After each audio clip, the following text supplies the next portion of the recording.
The Jersey Swap podcast is sponsored by Apollo Home. Folks, your orange and blue are back in action, but chances are your air conditioning has already been running a full match and added extra time, especially this extremely hot week.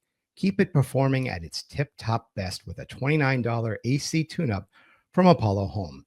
Give them a call, send them a text, or schedule online at apollohome.com. All right, ladies and gentlemen, welcome to another episode of the Jersey Swap, guys. Today, I'm going to adopt the New York accent for just a little bit. We're in a New York state of mind, and not just because of this week's opponent. Saturday's win in Portland puts FC Cincinnati on top of the East like King Kong on the Empire State. So right now, we're Gucci. We can't assume everything goes like clockwork, but we are in top shape.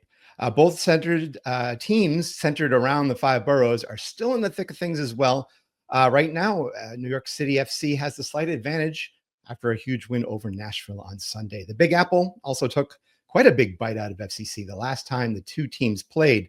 So we'll see if anything was learned this time around. But to discuss the upcoming Saturday match at TQL Stadium to see if FC Cincinnati can bite back, we have Michael Stewart Allen from Blue City Radio on the stoop with us.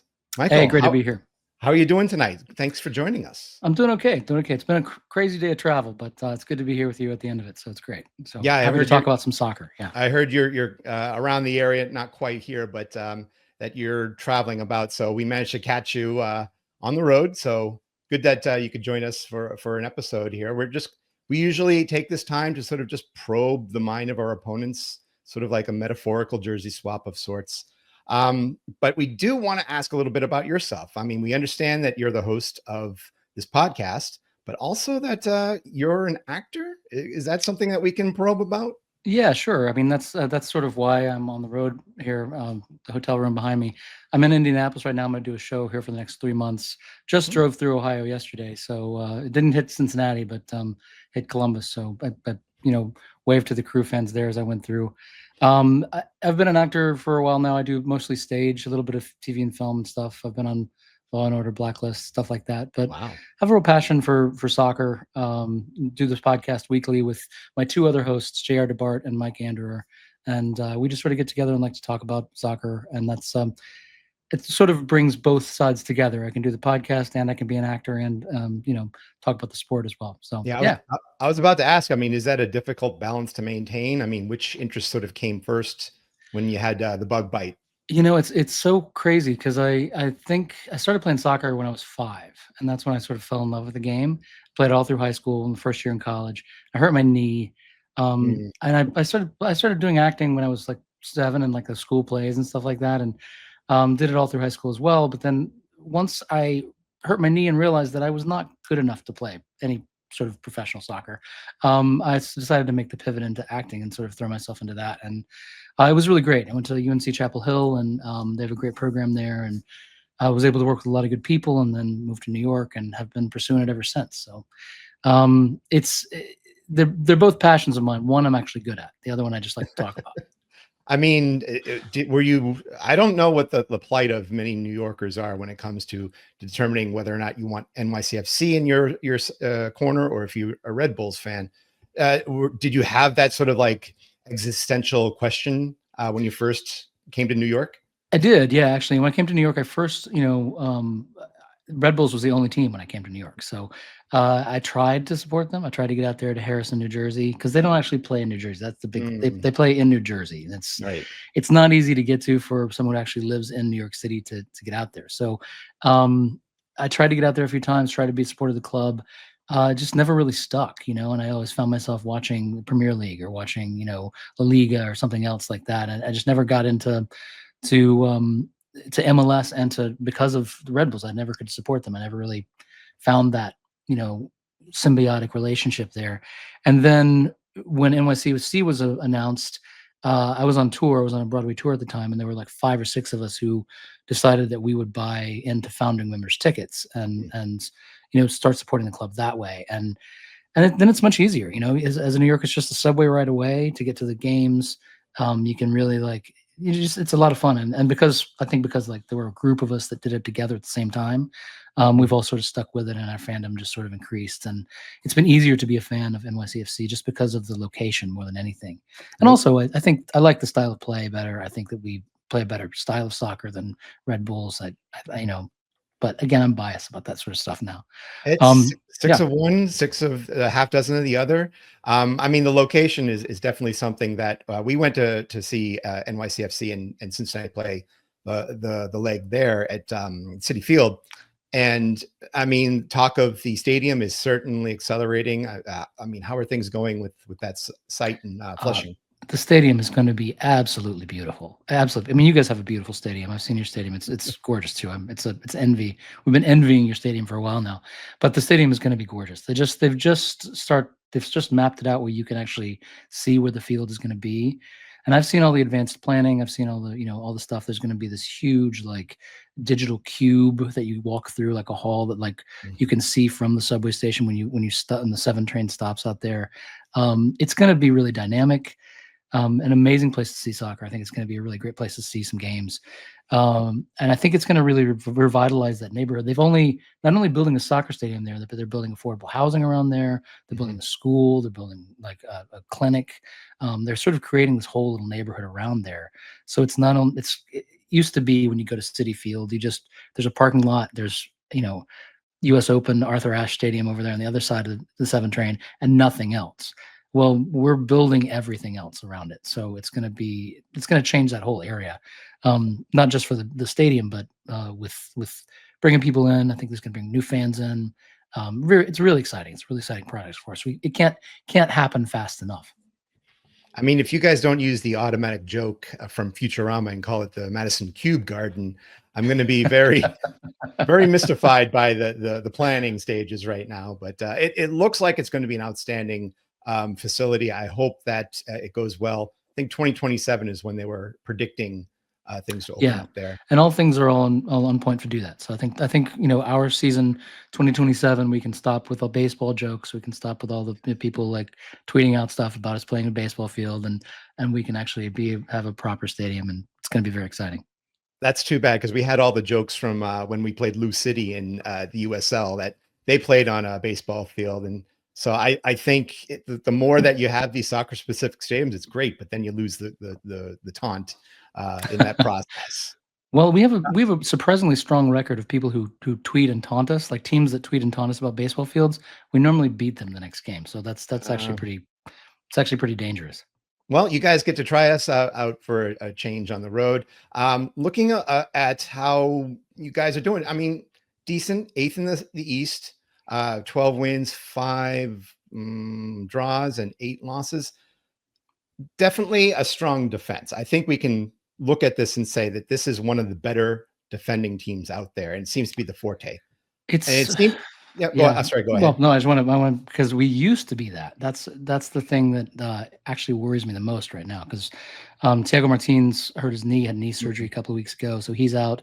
We sold our other center back who played last time we played, Burke Risa. We sold him over back up to Europe. So right now our center backs are a converted defensive midfielder and Strahina Tasijevic, who's Serbian. He's a baller. But he was our backup, and now he's the starter. So the defense is not as strong as it was last time you saw us, for sure. So definitely a different look back there. But you also have them playing ahead of Matt Freese, who I feel is up for goalkeeper of the year if he keeps his pace up. He might even find himself as the goalkeeper for the U.S. team. Can you sort of give us a sales pitch on him in those roles? Absolutely. I mean, I think it was so heartening to see the Gold Cup and to see people finally recognize what he can be. And that shootout is what Matt Freese is. He does his homework. He knows where people work. Like he knows where people want to shoot those PKs. He is a PK guy. He can stop. He has great reflexes. He's a really smart, intelligent leader on the field and off. I've had the pleasure of interviewing him several times, and he's such a nice guy. He's a guy that makes you want to be better.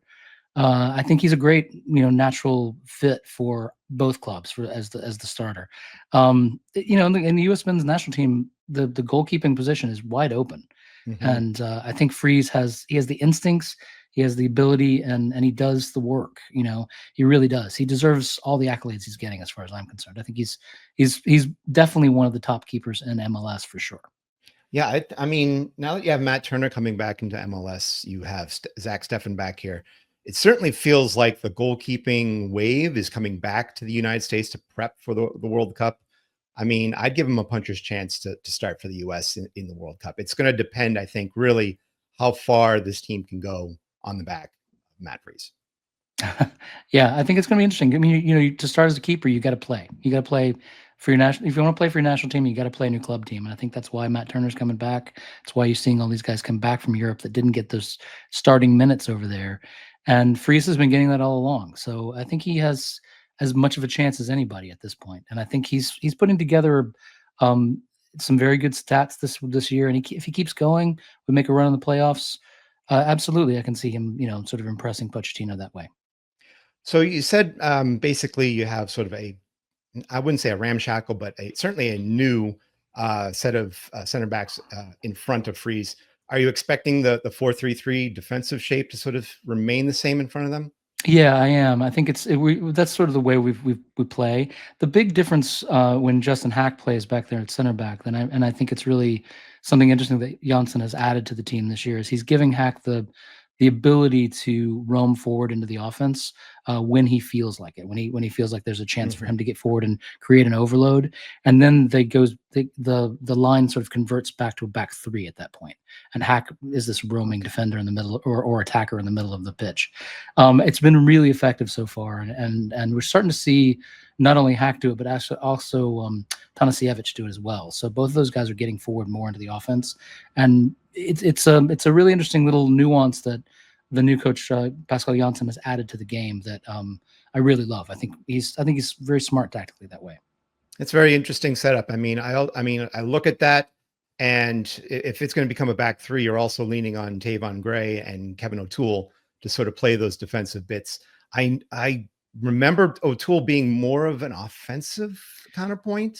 Yeah, I mean, Tavon Gray was at the academy he played center back for NYCFC, so he has that experience back there, and he's also probably the best one-on-one defender that we have on our team.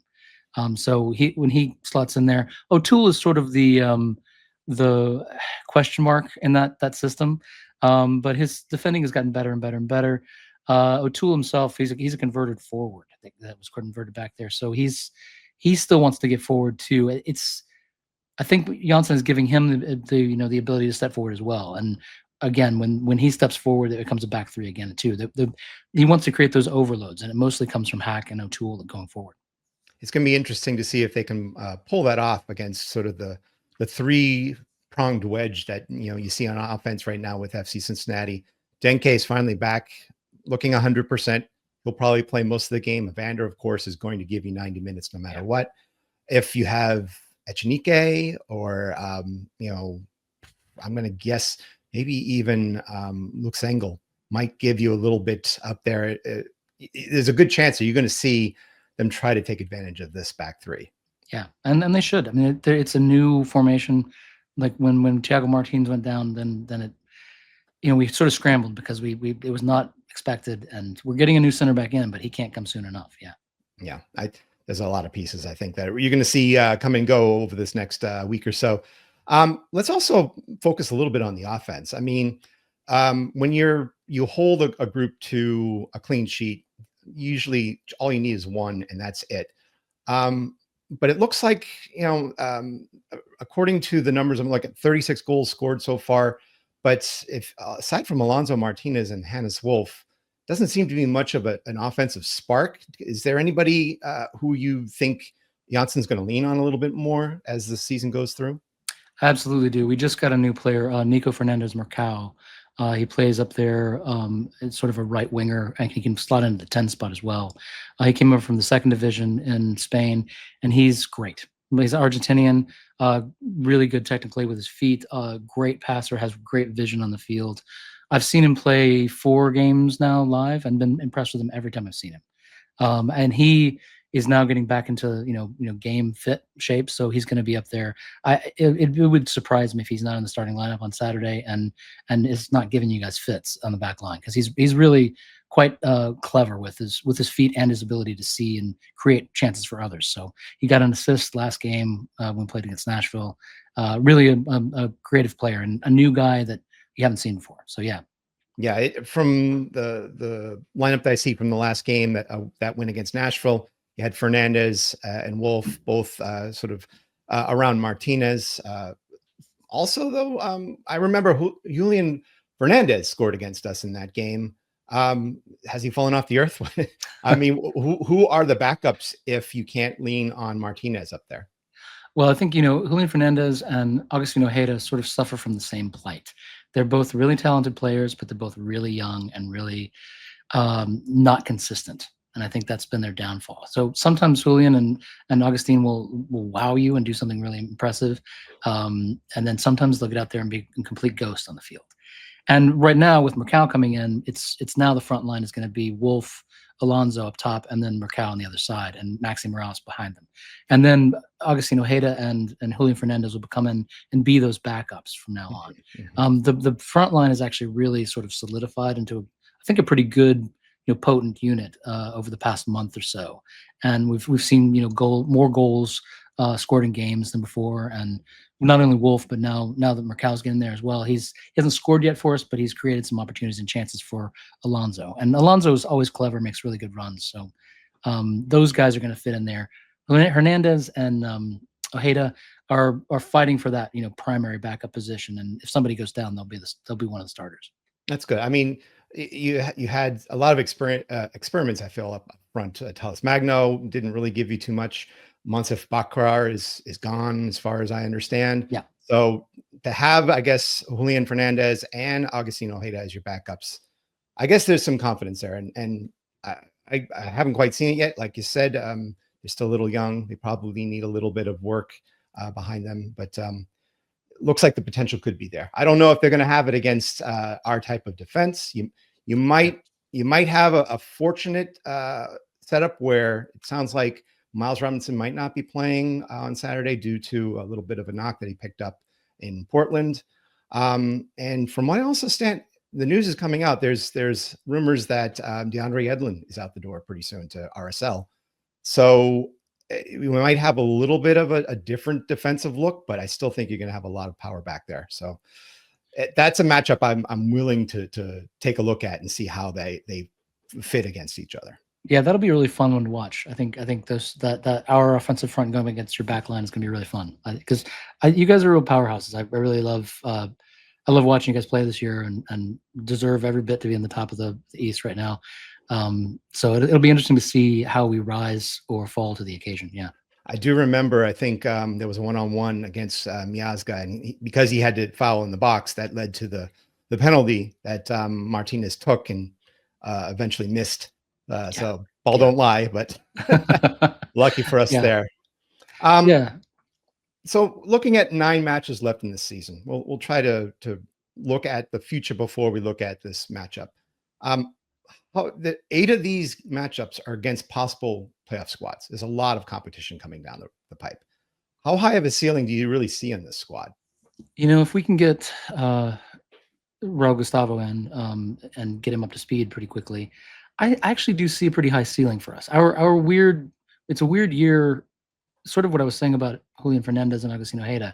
We're a really young team, and inconsistency has been our consistent trait. So teams that we tend to play up or down to the level of our team's competition. And so we've played really good teams really well and gotten some good results there. But we've also, we got swept by Montreal. We've had some really up and down moments in this. So I think that the team is starting to sort of find its own sort of like consistency. And that's been, Jansen has been drilling that again and again and again, just really pressing on that. And if we can find the consistency with these new players, Fernandez Mercado, Aiden O'Neill, and Raul Gustavo, if they can come in and provide sort of like a supportive backbone for Maxi Morales there, I think we could make a run in the playoffs. I think we could do some good things. I don't know if it's a league winning team yet, but I think we could certainly be a team that you don't want to play. Do you feel there are any areas that they still need to address as we're getting into this transfer window closing? I do. Actually, I think we need, we mentioned it before, Munster Picard's gone. We need to get an effective striker that come in. Right now we've got and Spell Alonso. We got Simo Reed. He's a 17-year-old from our second team. He's been signed under the squad, and he's good, but he's super young and doesn't quite have the hold up ability or the decision making process down yet of what to do as a striker. He doesn't. He's still very, very sort of soft footed about things. So I think we need to add a backup striker. I wouldn't mind seeing another DP in the midfield. Maxi Morales is 38 years old, and he's amazing. He's been, I don't know how he's still doing it, but he's playing 90 minutes a game out there and giving us that. But if he goes down, then we might have a problem there. So I think we got to bring some help in for him as well. But I think our big shopping is done. I think, Fernandez Mercado and Raul Gustavo are the two big signings we're going to do this window. I wouldn't be surprised if we had maybe one or two backup sort of players. Yeah. Yeah, I think that's when you're this deep into the season and you sort of see the playoffs in mind. I think fortifying those small little deficiencies and not necessarily swinging for the fences, using a baseball metaphor here. FCC did the same thing. That they really did bring in Ender Echenike, who I think is burning up the field as we speak. He's really fast. He's going to get a goal sometime down the stretch that is going to just wow people. And hopefully we get some of these other two pieces clearing visas and getting in as soon as we can. So let's talk about this game. Let's put it all on paper. I'm seeing your 4-3-3 right here. It looks very similar to what Nashville saw. So yeah, I guess looking at this starting 11, this possible starting 11. Yeah. Who needs to impress you in this game to really, I think, make a difference? Who is your X factor on NYCFC? I think the games when Hannes Wolf really turns it on. I think he can really he can break a team down. I think when he's really on the pitch and doing things that he can do, he's really it's hard for him for you to stop him. So I think Hannes Wolf is a guy that needs to have a big game. And then also I think our back line really has to step up and take on all your Dinke and those guys. They really have to have a big game as well. They've been sort of getting by the last couple of games and have performed above expectations, but they need to really step it up and have a big game. I would say the other player in there is Aidan O'Neill too. He's a new Australian guy that we've added. If he can solidify that 6th spot and really control that midfield, that's going to do a lot for us as well. I'm looking at the same position on our side too. I think we really need our 6th spot to stand up. We've gotten some really good performance out of Steven Jimenez, practically 18 out there. But Brian Anunga coming out there and sort of being the steadfast number 6 in place of Obi Nwaburo. I think we really need that. And I'm also going to say for our other X factor, if we can get Yuya Kubo in there, sort of our Swiss Army knife, our Japanese Swiss Army knife, back and get him 10 minutes, 20 minutes so that he can fill in spaces that Pat Noonan really needs to fill in, then I think you're going to have a more balanced and deep team, something that we haven't really had too much coming down the stretch here. So I'm just going to flop it the other way. Who on FC Cincinnati terrifies you in this game? I mean, we know the easy answers would be Evander and Kevin Denke, but is there anybody else that sort of comes to mind to watch out for? Gosh, yeah. Well, those are the obvious two that I'm like, we got to stop them somehow, and I don't know how we can, or just control them in a weird way. I'm going to say, in a weird thing, I think Matt Miazga is an interesting guy. If he can, I have mixed feelings about him as a human being, but as a player, he's a really stopper defender, and he can, if he can shut down Alonso, then we're going to really have a problem, because Alonso is sort of our lifeblood right now with scoring goals, and he's creating chances. If he can keep up on him and keep up with him, not create any more penalty opportunities that way, then I think this is going to be a really tough game for us. Well, he might offer a really good slice of pizza. He knows a lot in New York, that's for sure. Yeah, I would circle Matt Miazga as well. I mean, people will question whether or not he really is captain material, but I think ever since he's been given that band, I really think that the defense has sort of solidified around him being that central core. Robinson has been very steadfast next to him. And once they put Nick Hagland in there as well, who honestly, he's a renaissance guy. He will come back and give you 6 clearances from aerial duels a night. He'll give you a lot of defensive judgments that are a good experienced center back can give you. Yeah. I think he's going to start this game. I think he's going to be an X factor as well. And as far as like people on New York City that terrify me, a little bit of it is Maxi Morales. I really think that even at his age, he's been with the team for so long. He's been through iterations of coaching styles. He always seems to have this little knack of getting through things and finding the last pass. So he terrifies me to a certain extent. And I think he should. I mean, we're going to build a statue to him outside of the stadium. I'm sure of it. He's our longest running player now. He's so creative with his feet. Still is able to put in 90 minutes a game, and not only on offense, but he does the defensive work as well. I mean, he's such a creator and sees opportunities where nobody else does. So, yeah, if Maxi has a real good game and can feed Mercado and Alonso and Wolf up top, then yeah, he can cause some problems for sure. And he won you a cup too. That's the most important thing. Exactly. The Jersey Swap podcast is also sponsored by Beyond Exercise. Beyond Exercise is a local physical therapy and fitness business that helps people stay active and injury-free. In fact, they help some of our local MLS, MLS Next Pro, and FCC Academy players with their health and performance needs. Check out their suite of services at gobeyondexercise.com. Okay, so let's predict this game. I know we're probably both homers for each of our sides, but we also have what we call the Growler Cup. So if you are a Patreon at Cincinnati Soccer Talk, you donate some money to us every month. You're allowed to make picks to see which team will win, what the score is going to be. How do you see this game shaking out? I think it's going to be very similar to the game we played at Citi Field in a weird way. I think it's going to be low scoring. And I think that ultimately, I'm sad to say that I think that probably you guys have the advantage in this game. We're not good on the road. We just don't have a good road record. I don't know why the team sort of plays differently on the road. So that coupled with the atmosphere you guys have, the people you have on a team, I wouldn't be surprised if you guys come away with this one, to be honest with you.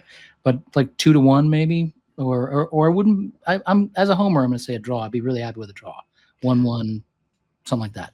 I will say that ever since that 0-0 draw against Miami, we haven't been able to keep other teams out of our net, which is a bit of a shame. Considering that this defense has been good and it still can be great, but I definitely see a non-zero number on both sides of the scoreboard. I'm going to stick to 2-1 as well for FC Cincinnati. They have this knack to get out ahead and stay ahead, and then hang on for dear life by the whites of their knuckles, dig there deep and find ways to sort of make these wins last. Unless, of course, you're facing the Crew, then all bets are off on that case. So I'm going to agree 2-1 is probably the most likely of scores.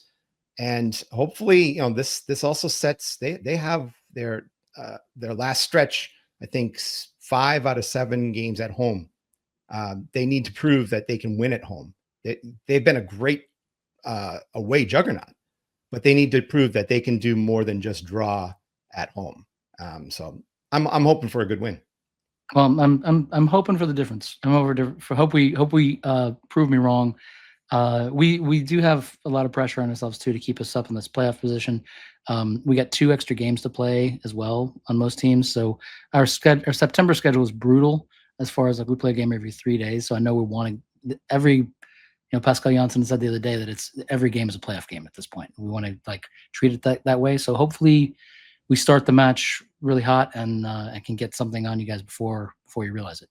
Considering that we have 10 teams that are within spitting distance of the shield, the top of the shield, there's a lot of pressure, I think, on all of these teams. And we're both sort of facing a lot of potential playoff matchups down the stretch. I mean, New York City has, outside of DC United, You have Chicago, you have Columbus, Charlotte, Miami again.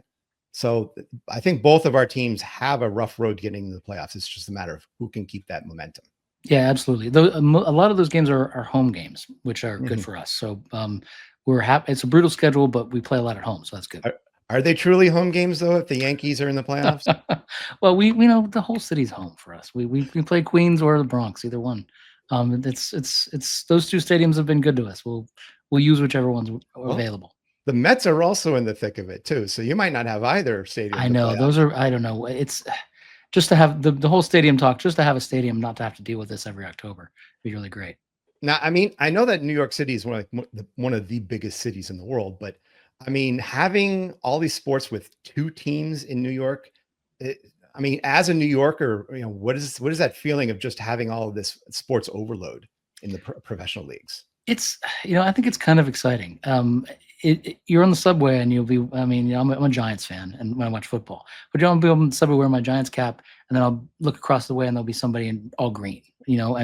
And there's just like a nice little like playful sort of like rivalry that you see every day in your life. You don't get that from the Hell's Real because Columbus and Cincinnati are two very different cities, and Yeah. it's a great rivalry, absolutely. But you get the daily sports rivalry every day. I mean, I see somebody in a Red Bulls jersey on my block, and I like to make sure that I show my NYCFC cap a little bit or something like that. It's kind of fun that way. As long as it doesn't get out of hand, I think it's good. It's not overload. It's just kind of fun. It's more sport is always fun. Yeah, absolutely. I mean, every now and then we will see a Columbus fan sort of come through, or we might even see like a Blue Jackets jersey somewhere around here, and we're sort of like, we know that you're still a Crew fan at heart, man.